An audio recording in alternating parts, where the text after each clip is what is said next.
time because nobody lives here. Yeah, yeah. And there's probably room for somewhere between 10 and 12,000 units downtown. Yeah. And it's not enough. And so what you want to do is you want to have high-speed ferries that will get people from Now that might be a way to do it.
schaalschoppen.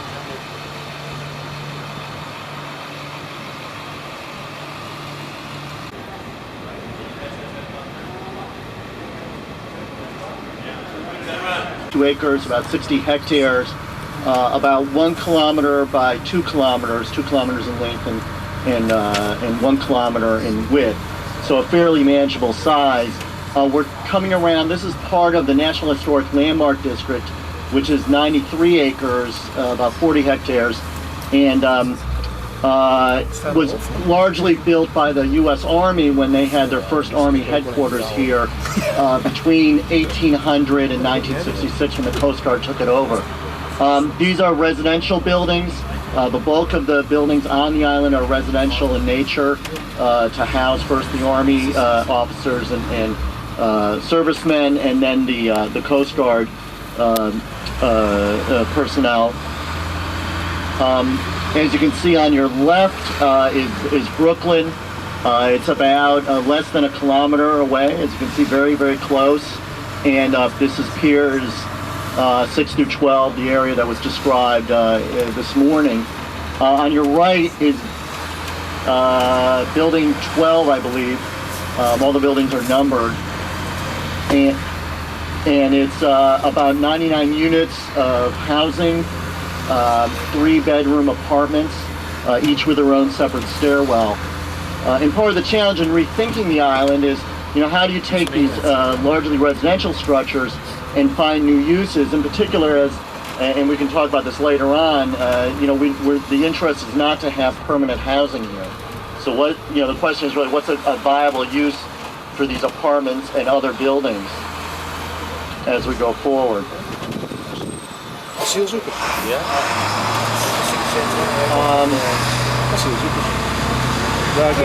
We're coming now up to a series of smaller structures on the right. Here, right immediately on the right, is what's called the South Battery. This is one of the 3 fortifications on the island. It has been largely transformed, and the brick structure you see above it is the old officers' club for the island, which is still intact with ballrooms, dining facilities, and the like.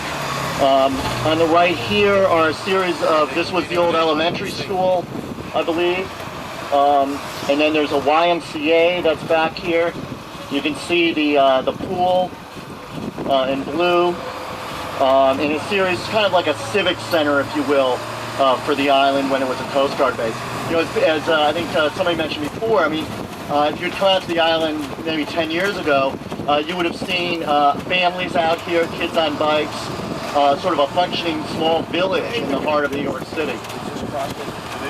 Right, we just crossed Division Road. We're now we've just passed into the Phil portion of the island. These are a series of barracks for servicemen, so some of the more modern buildings on the island. This whole area, for a long time, was actually an Army airfield, and actually the site of a lot of very significant moments in aviation history. Wilbur Wright had the first over water flight in the history of the world. He took off from Governor's Island and flew over New York Harbor. A lot of the predecessors of the U.S. Air Force actually were Army airmen using this Air Force, and in fact, this area was considered as an airport. Yes, this is the first, Jim is pointing out one of the seminal places, the Burger King that was located here on the island, the only Burger King in the United States that sold beer. There's actually a bowling alley back there. This is the industrial section of the island, where there is, again, a service station we just passed, and the buoy tender operations for the Coast Guard, where they would haul in some of their navigation equipment for repair. Again, this was the North Atlantic headquarters for the Coast Guard, and they did service the whole East Coast of the United States and was the largest Coast Guard base in the world. I just want to point out, in the spare time, the military is continuing pouring asphalt over the entire southern part of the island.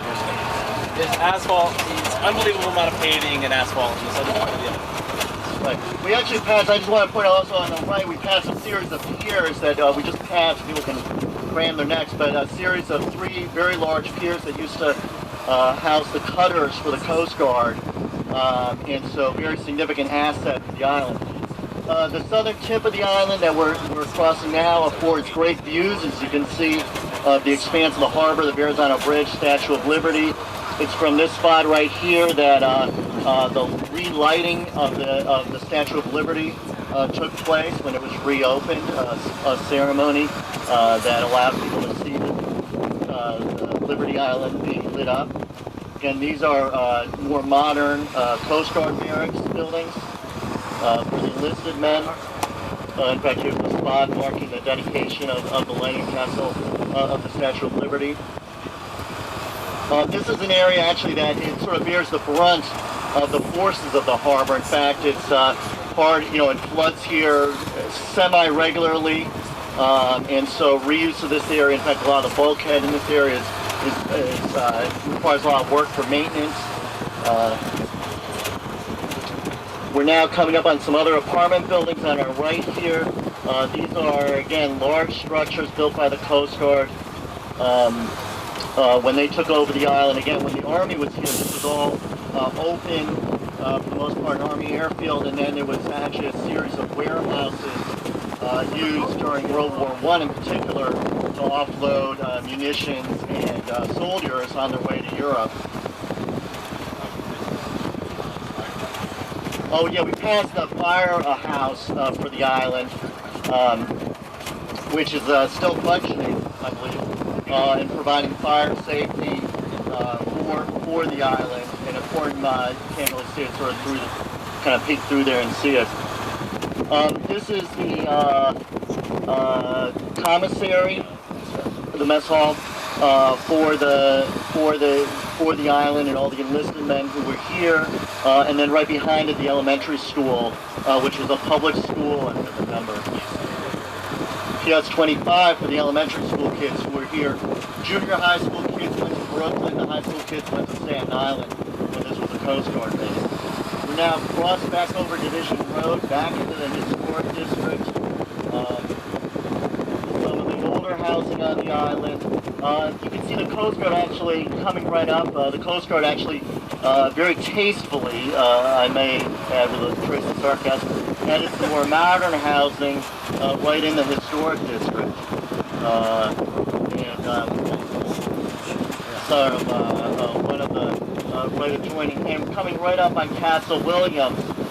As Bob Yarrow mentioned, the island played a very significant role in the American Revolutionary War before these forts were built, and even more so immediately afterward. This fort was completed in 1811, and sort of in some ways was part of a harbor defense system that helped prevent the English from retaking New York City and attacking it the way they did Baltimore and Washington. And I think we're going to depart the bus right here. So we're going to go visit the courtyard. Again, you can sort of see the transition between the historic district and the sort of one of the salient features of the island is sort of this.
something on the she is, but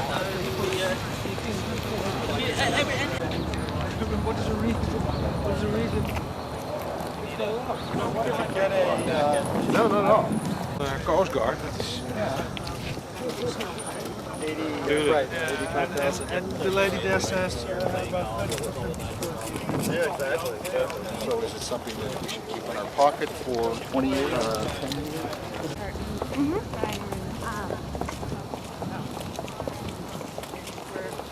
My brother,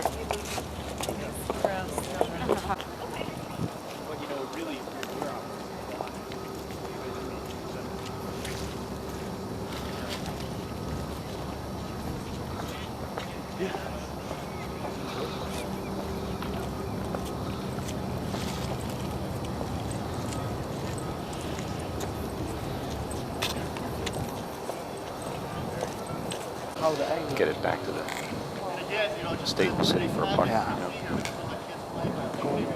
There were families living here until fairly recently. So these buildings, they've all been there's a modest amount of maintenance to keep the roofs on, to keep the there's limited heat to keep the plumbing from freezing and so forth. Yeah. So they're all in structurally good shape, and they obviously.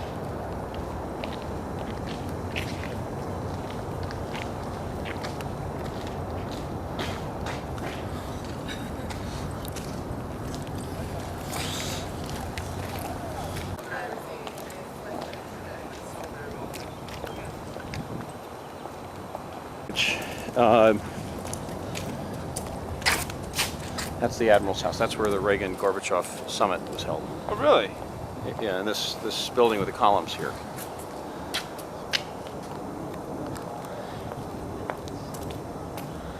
This building over here is the governor's house, which is the oldest building on the island. It was built in 1719. This is where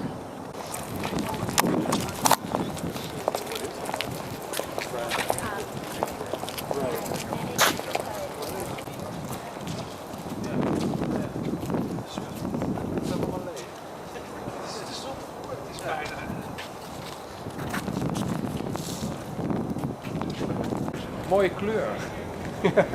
Toch? En waarschijnlijk goed gebouwd, niet van dat bordkarton. Maar...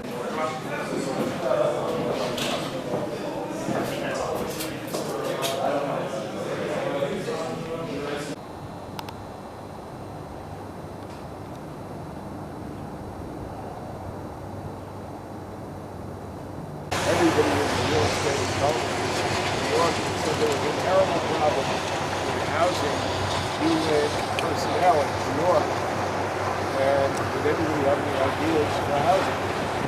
So I had the letter in my pocket. It was beautiful all day, and I was sitting having lunch, looking up at the United Nations, and Yeah, I definitely.